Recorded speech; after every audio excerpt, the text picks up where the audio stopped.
हाँ तो मेरे प्यारे दोस्तों, स्वागत है आप सभी के आपके अपने चैनल पवन स्मार्ट स्टडी पर। तो आज की इस वीडियो में लेकर आ गए हैं दोस्तों, जो आप लोग का क्लास 9th का 6 मार्च को एग्ज़ाम होने वाला है दोस्तों, उसके लिए गणित के क्वेश्चन पेपर को लेकर आ गए हैं, जो कि आपके एग्ज़ाम के लिए काफ़ी ज़्यादा महत्वपूर्ण रहेंगे। तो अंत तक बनेगा वीडियो में। अगर वीडियो पसंद लगेगी दोस्तों तो वीडियो को लाइक कर चैनल को सब्सक्राइब जरूर कर लीजिएगा और अपने दोस्तों तक भी पहुँचा दीजिएगा, ठीक है। और हाँ दोस्तों, अभी तक आप टेलीग्राम चैनल व्हाट्सएप चैनल पर नहीं जुड़े हैं तो अभी जुड़ जाइएगा। उसका जो लिंक है डिस्क्रिप्शन बॉक्स में दिया हुआ है, आप वहां से जुड़ सकते हैं। चलिए शुरू करते हैं आज की इस वीडियो को। देख लीजिए दोस्तों, झारखंड अधिविद्य परिषद क्लास 9th एग्जामिनेशन 2026 है ना, पेपर 2, जिसमें गणित का होगा आप लोग का, ठीक है। चलिए इसके क्वेश्चन को हम लोग देख लेते हैं। तो ये देख लीजिए दोस्तों, यही आप लोग का क्वेश्चन है ना। और आज की इस वीडियो में दोस्तों 40 ऐसे क्वेश्चन को बताएंगे जो आपके एग्जाम में देखने को मिलेगा, ठीक है। तो देख लीजिए पहला क्वेश्चन क्या है, ध्यान देंगे आप लोग, क्या कि निम्न में कौन परिमेय संख्या है, ठीक है दोस्तों। परिमेय दोस्तों ए में आप लोग का √7 दिया है, बी में 1/√3 है, सी में √3/2 है और डी में √81 है। तो देखिए दोस्तों, परिमेय संख्या जो है p/q के रूप में व्यक्त होना चाहिए। देखिए √7 दोस्तों इसका वर्गमूल नहीं निकलता है, तो ऑप्शन ए गलत। बी देख लीजिए उसी प्रकार ए भी गलत हो जाएगा और सी भी दोस्तों उसी प्रकार गलत हो जाएगा। लेकिन डी को चेक करेंगे दोस्तों तो आप लोग का हो जाएगा 81 जो होता है 9 का जो है वर्ग होता है दोस्तों, है ना। तो 9/1 कुछ नहीं मतलब हो जाएगा दोस्तों आप लोग का। तो दोस्तों आप लोग का परिमेय संख्या हो जाएगा ऑप्शन नंबर डी, है ना। आगे देखते हैं दोस्तों क्वेश्चन नंबर सेकंड में क्या बोला है कि ये क्या है 1.27 बार बराबर है, ठीक है दोस्तों। तो इसको क्या, इसका मतलब क्या हुआ 1.272727 इस प्रकार से दोस्तों, है ना। देखिए ऑप्शन सी को अगर आप करते हैं भागा देते हैं 11 से 14 में दोस्तों, 11 से अगर 14 में भागा देते हैं ना, तो इस प्रकार से आप लोग का संख्या देखने को मिलेगा, ठीक है। तो ऑप्शन नंबर सी इसका राइट आंसर हो जाएगा। चलिए आगे देखते हैं दोस्तों क्वेश्चन नंबर 3 में क्या है, ध्यान देंगे 6√6 भागे 2√2 बराबर है। तो क्या करेंगे 6√6 है बटा में दोस्तों 2√2, 2 से काट दीजिए दोस्तों, 2 तिया 6 है ना। अब ये भी कट जाएगा 2 तिया 6 दोस्तों, है ना। तो क्या हो जाएगा 3√3 हो जाएगा दोस्तों, जो कि दोस्तों क्या है ऑप्शन नंबर देख लीजिए बी में है, तो बी इसका राइट आंसर हो जाएगा। क्या हो जाएगा ऑप्शन नंबर बी दोस्तों, है ना। चलिए आगे बढ़ते हैं।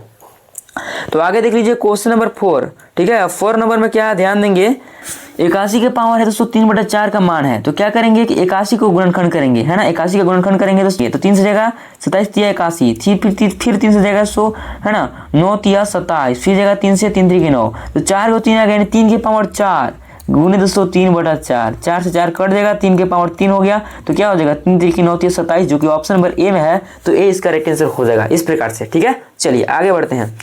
आगे देख लीजिए दोस्तों क्वेश्चन नंबर 5, और 5 में क्या है, ध्यान देंगे कि निम्न में कौन बहुपद है। तो बहुपद का जो घात होगा वो प्लस होना चाहिए, ठीक है, धनात्मक होना चाहिए। देखिए दोस्तों इसका घात तो प्लस है, लेकिन दोस्तों 1/x जो है इसको अगर ऊपर करते हैं तो x के पावर -1 हो जाएगा दोस्तों, ऑप्शन नंबर ए गलत हो गया, ठीक है। बी को देख लीजिए क्या है, यहाँ पर दोस्तों आप लोग का जो चर है वो दोस्तों आप लोग का रूट में आ गया, तो ये भी गलत हो गया। इस प्रकार दोस्तों यहाँ देख लीजिए डी में, ये भी दोस्तों आप लोग का रूट में आ गया, तो ऑप्शन नंबर सी को देखेंगे तो आप लोग का हो जाएगा दोस्तों ऑप्शन नंबर सी, है ना। और बता दें दोस्तों कि बहुपद कब नहीं होगा, अगर बटा में होगा दोस्तों तो वो बहुपद नहीं होगा, अगर ऋणात्मक होगा तो भी बहुपद नहीं होगा, अगर रूट में चर होगा दोस्तों वो आप लोग का बहुपद नहीं होगा, ठीक है ना। ये हो गया। आगे देखते हैं, आगे आप लोग का दोस्तों क्वेश्चन नंबर 6 में क्या है कि x के पावर 3 है ना, फिर इंटू 2 + 3x² का घात है। तो इसमें दोस्तों दोनों से जाएगा, इसमें जाएगा इसमें जाएगा, ठीक है। x³ से 2 में कीजिएगा गुना तो आ जाएगा 2x³ है ना, प्लस में 3x² से x³ में कीजिएगा तो आ जाएगा 3x के पावर हो जाएगा 3 2 5 जुड़ जाएगा, ठीक है। तो इसका अधिकतम घात कितना है, तो 5, यही हो जाएगा पूरा ऑप्शन सी, है ना। चलिए आगे देखते हैं। आगे देख लीजिए क्वेश्चन नंबर 7 में क्या बोला है दोस्तों कि 4x + 3x² + 1 को 1 + x से भाग देने पर शेषफल होगा। तो क्या करेंगे दोस्तों, पहले x का मान ज्ञात करेंगे, तो 1 + x = 0 कर देंगे, तो x का मान जो निकल के आ जाएगा -1 आ जाएगा। अब क्या करेंगे दोस्तों कि x का मान जो है इस बहुपद में धर देंगे। अब देखिए दोस्तों 4x, तो x के मान -1 आया तो -1 कर देंगे, ठीक है। और प्लस में 3x², तो -1 की स्क्वायर, ठीक है, प्लस में 1। अब 4 गुने -1 कीजिएगा तो -4 हो जाएगा, प्लस में दोस्तों 3 गुने 1 का होता है दोस्तों वर्ग, माइनस में है तो ये भी प्लस में हो जाएगा, प्लस में 1, ठीक है। तो -4 और 3 और 1 होता है 4 दोस्तों, यहाँ पर 3 गुने 1 कीजिएगा 3 हो जाएगा, प्लस में 1 4, 4 में 4 कीजिएगा दोस्तों घटाइएगा तो आ जाएगा दोस्तों आप लोग का 0, क्या आ जाएगा 0, ऑप्शन नंबर ए, ठीक है। चलिए आगे देखते हैं। आगे आप लोग का क्वेश्चन नंबर 8 में क्या बोला है कि x² - 5x + 6 का गुणनखंड है। तो गुणनखंड कैसे निकालेंगे, ध्यान दीजिएगा दोस्तों, है ना। तो देखिए ऐसा संख्या का सोचिए कि जोड़ने या घटाने पर 5 है, गुना करने पर 6, तो दोस्तों 2 3 हो जाएगा, सीधी सी बात है ना। तो क्या करेंगे कि एक्स स्क्वायर माइनस में 2x माइनस में 3x प्लस में 6, माइनस माइनस दोनों को क्यों दिए दोस्तों, क्योंकि जोड़ने पर आना चाहिए माइनस में, तो दोनों को जोड़ेंगे तभी माइनस में आएगा, ठीक है। अब देखिए अब इसमें कॉमन क्या मिल रहा है उसको लीजिए, तो x मिल रहा है दोस्तों, है ना, तो यहाँ बचा क्या, तो x माइनस 2 बच गया, ठीक है। इसमें क्या मिल रहा है दोस्तों, तो इसमें 3 मिल रहा है, तो -3 लेंगे क्योंकि इधर से माइनस है, ठीक है। तो क्या बचा दोस्तों, x माइनस 2 बच गया, ठीक है। अब हो गया। अब देखिए दोस्तों सेम मिलना चाहिए, ये जो ब्रैकेट में है सेम मिलना चाहिए तभी जगह सही होगा। अब x माइनस 2 लिख देंगे दोस्तों और फिर x माइनस 3 लिख देंगे, ठीक है। तो देख लीजिए कौन सा ऑप्शन में है दोस्तों, ये जो है आप लोग का 8 नंबर, दोस्तों ऑप्शन नंबर सी में देख लीजिए, x माइनस 2 और x माइनस 3 देख लीजिए, है ना। ऑप्शन नंबर सी इसका राइट आंसर हो जाएगा, ठीक है। चलिए आगे देखते हैं। आगे देख लीजिए क्वेश्चन नंबर 9 क्या कर रहा है कि वह बिंदु जहां दोनों निर्देशांक अक्ष मिलते हैं कहलाता है, ठीक है। जैसे कि दोस्तों इस प्रकार से आप लोग होता है दोनों निर्देशांक अक्ष मिलते हैं, कहाँ मिलते हैं यहाँ दोस्तों, तो इसको जो है मूल बिंदु कहते हैं, क्या कहते हैं, मूल बिंदु, ऑप्शन सी हो जाएगा। आगे देख लीजिए 10 नंबर क्वेश्चन क्या आप लोग का ध्यान देंगे, ठीक है। क्या दोस्तों कि बिंदु 3 और 1 बिंदु 3 1 की कोटि है, तो देखिए दोस्तों 3 1 क्या दोस्तों 3 1 दिया है, इसमें सबसे पहले होता है x, इसके बाद y, इसमें x 3 हो गया और y हो गया दोस्तों। अब x को कहते हैं दोस्तों भुज, क्या कहते हैं, x को कहते हैं भुज और y को कहते हैं कोटि, है ना। क्या पूछा दोस्तों, तो आपसे कोटि पूछा है, तो y का मान कितना है, तो 1 है, तो 1 इसका राइट आंसर हो जाएगा, ऑप्शन नंबर बी, है ना। चलिए आगे बढ़ते हैं। आगे आप लोग का क्वेश्चन नंबर 11 देख लीजिए क्या है, निम्न में कौन रैखिक समीकरण है, रैखिक समीकरण की बात कर दिया है ना। देखिए अगर ऑप्शन ए को देखिए दोस्तों तो ये आप लोग का नहीं होगा, क्यों दोस्तों, क्योंकि x प्लस 1/x है, तो इसको ऊपर कर देंगे तो x माइनस 1 हो जाएगा, है ना। तो -1 नहीं होना चाहिए, और रैखिक समीकरण का अधिकतम घात जो होता है 1 होता है, ठीक है दोस्तों। तो ऑप्शन ए गलत हो गया। उसी प्रकार अगर बी को चेक करेंगे दोस्तों तो ये भी आप लोग गलत हो जाएगा, ठीक है, इसका घात जो है 2 आ जाएगा। अगर उसी प्रकार सी को चेक करेंगे दोस्तों तो ये भी आप लोग का नहीं होगा। अगर हम ऑप्शन डी को चेक करते हैं दोस्तों, है ना, अगर 11 नंबर के डी को चेक करते हैं तो आप लोग का हो जाएगा रैखिक समीकरण, ठीक है। चलिए आगे देखते हैं। तो आगे देख लीजिए क्वेश्चन नंबर 12 क्या है दोस्तों, ध्यान देंगे कि समीकरण x बराबर 3y की तुलना इतना से करने पर जो है ना a b c का मान होगा, ठीक है। क्या दिया है दोस्तों, x बराबर 3y, तो 3y को इधर कर देते हैं, ठीक है, माइनस 3y हो जाएगा बराबर में 0। अब a का मान कितना आ जाएगा दोस्तों, तो a का मान तो x के पीछे होता है दोस्तों, a का मान तो 1 हो जाएगा, तो 1 हो जाएगा। b का मान दोस्तों -3 है ना, c का मान नहीं है तो c का मान 0 हो जाएगा। देख लीजिए कौन सा ऑप्शन में, तो ऑप्शन नंबर ए में दिख रहा है, तो ए इसका राइट आंसर हो जाएगा, ठीक है ना। यहाँ पर -3 हो जाएगा, ठीक है ना। चलिए आगे देखते हैं। तो आगे देख लीजिए क्वेश्चन नंबर 13 नंबर क्वेश्चन देख लीजिए क्या है, समीकरण 5x प्लस 3y बराबर 4 का हल है, तो इसमें मान बैठाना होगा, जैसे कि ऑप्शन ए को देखते हैं, ठीक है। तो x का मान 2 है दोस्तों, तो 5 गुने 2 कर देंगे प्लस में 3 गुना 5 कर देंगे, क्योंकि यहाँ 5 है तो 5 कर देंगे, ठीक है, बराबर में 4। फिर दोस्तों 5 गुना 10 और 5 दिए 15, कभी बराबर होगा नहीं ना, तो ऑप्शन नंबर ए गलत। बी को चेक कर लीजिए दोस्तों, 5 गुना 1 है, ठीक है, प्लस में 3 गुना दोस्तों 3, तो 5 एकम 5 हो जाएगा, 3 3 9, ये भी नहीं बराबर होगा, बी भी गलत हो गया। सी को चेक कर लीजिए दोस्तों क्या है, 5 गुने -1 कर लीजिए, ठीक है, प्लस में 3 गुने 3 कर लीजिए, 5 गुने माइनस से करेंगे तो -5 हो जाएगा, प्लस में 3 3 9 और 9 में से 5 घटाइएगा दोस्तों तो आप लोग का निकल गया 4, जो कि दोस्तों 4 ही आना था, तो ऑप्शन नंबर सी इसका करेक्ट आंसर हो जाएगा, ठीक है। मतलब कि इसका समीकरण जो हल आ जाएगा x का मान -1 और y का मान 3, ठीक है ना। चलिए आगे बढ़ते हैं।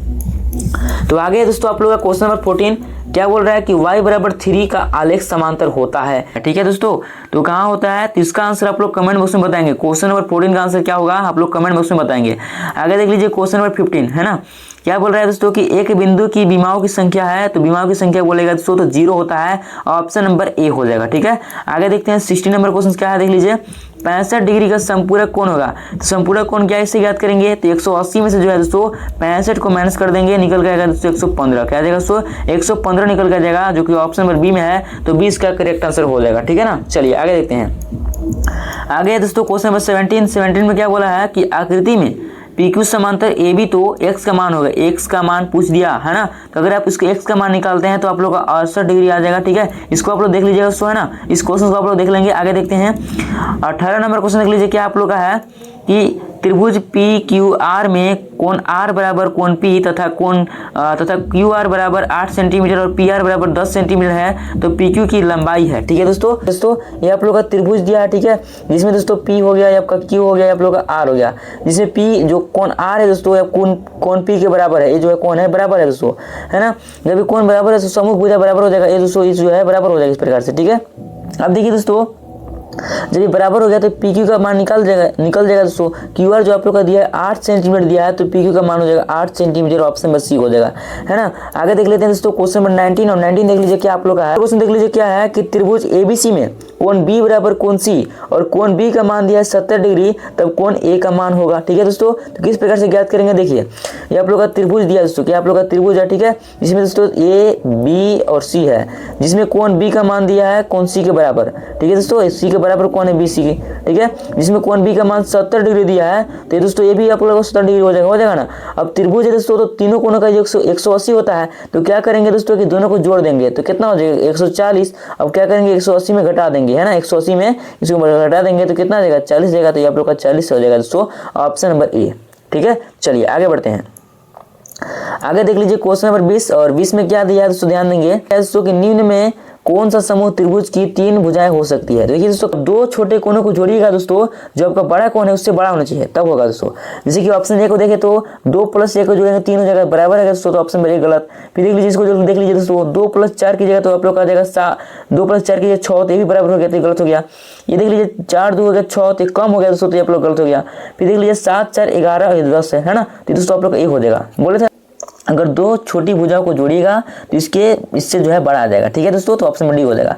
आगे देख लीजिए 21 नंबर क्वेश्चन क्या आप लोग का है, यदि एक त्रिभुज की 2 भुजाएं और उनका अंतर्गत कोण दूसरे त्रिभुज की कोई 2 भुजाओं के उनके अंतर्गत कोण के बराबर हो, तो दोनों त्रिभुज सर्वांगसम होंगे, तो दोस्तों एस ए एस से होगा, ऑप्शन नंबर ए, है ना। आगे देख लेते हैं 22 नंबर क्वेश्चन देख लीजिए क्या आप लोग का, ध्यान देंगे कि एक वर्ग का प्रत्येक कोण होता है, ऑप्शन नंबर सी हो जाएगा 90 डिग्री। ये जो आप लोग का वर्ग है, ठीक है, इसका प्रत्येक कोण जो होता है दोस्तों 90 डिग्री का होता है। ठीक है ना, आगे देखते हैं अगला जो क्वेश्चन है दोस्तों, क्वेश्चन नंबर 23, और 23 में क्या है, ध्यान देंगे कि यदि एबीसीडी चतुर्भुज में कोण ए बराबर कोण सी, कोण बी बराबर कोण डी तथा विकर्ण एसी है ना, विकर्ण एसी जो है विकर्ण बीडी के बराबर नहीं है, तो वह किस प्रकार का चतुर्भुज है।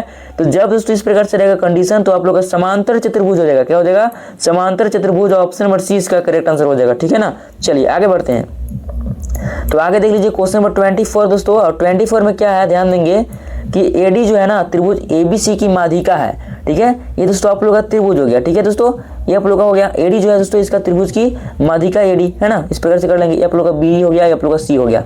अब क्या पूछा है दोस्तों, यदि एरिया ऑफ एबीसी जो है 32 सेंटीमीटर है स्क्वायर है, तो एरिया ऑफ एडीसी होगा, यानी दोस्तों आपसे ये पूछा एडीसी पूछा, ये वाला पूछ लिया। ठीक है, तो दोस्तों टोटल कितना है 32 है, तो आधा कर दीजिए 16 हो जाएगा, ऑप्शन नंबर बी हो जाएगा, सीधी सी बात है ना। आगे देख लेते हैं, आगे आप लोग का 25 नंबर क्वेश्चन देख लीजिए क्या है कि आकृति में समांतर चतुर्भुज एबीसीडी का क्षेत्रफल होगा, तो क्या हो जाएगा दोस्तों आप लोग का जो हो जाएगा डीसी गुणिया डीएल है ना, इसको देखेंगे तो आप लोग आ जाएगा ऑप्शन सी। चलिए आगे बढ़ते हैं दोस्तों, लीजिए क्वेश्चन नंबर 26 क्या आप लोग का, ध्यान देंगे कि 3 असंरेखी बिंदु से होकर कितने वृत्त खींचे जा सकती है।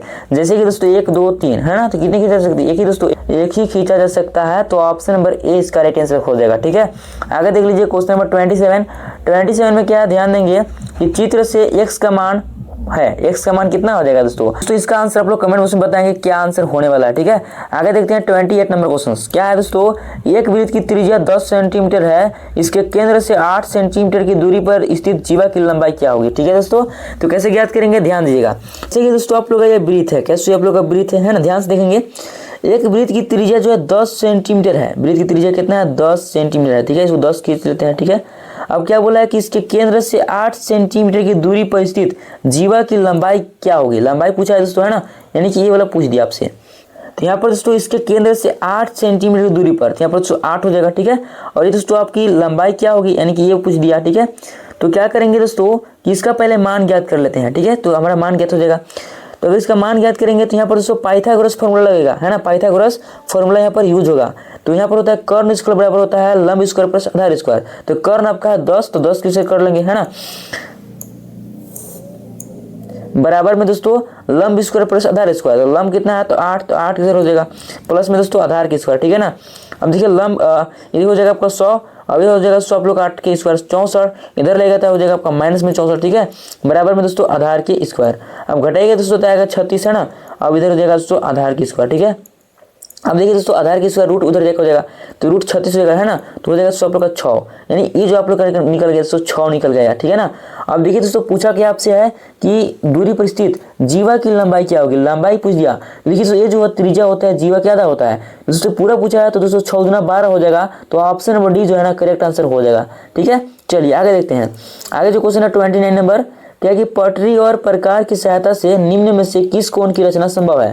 तो यहाँ पर आप लोग हो जाएगा ऑप्शन नंबर सी है, इसको देख लीजिएगा। चलिए आगे बढ़ते हैं। क्वेश्चन नंबर 30 में क्या है, ध्यान देंगे कि एक समद्विबाहु समकोण त्रिभुज का क्षेत्रफल 200 सेंटीमीटर स्क्वायर है, तो इसके कर्ण की लंबाई होगी, ठीक है दोस्तों। कर्ण की लंबाई पूछ दिया है ना, तो किस प्रकार से ज्ञात कीजिएगा, ध्यान देंगे।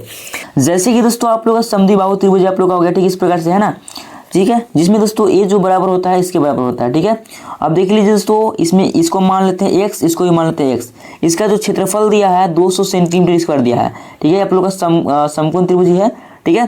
तो दोस्तों निकालेंगे, सबसे पहले हम लोग क्या निकालेंगे, त्रिभुज का क्षेत्रफल। क्या होता है त्रिभुज का क्षेत्रफल, त्रिभुज का क्षेत्रफल क्या होता है दोस्तों 1/2 गुने बी गुना एच, ठीक है दोस्तों। तो त्रिभुज का क्षेत्रफल दिया है दोस्तों 200 सेंटीमीटर है ना, तो 200 लिख देंगे, ठीक है।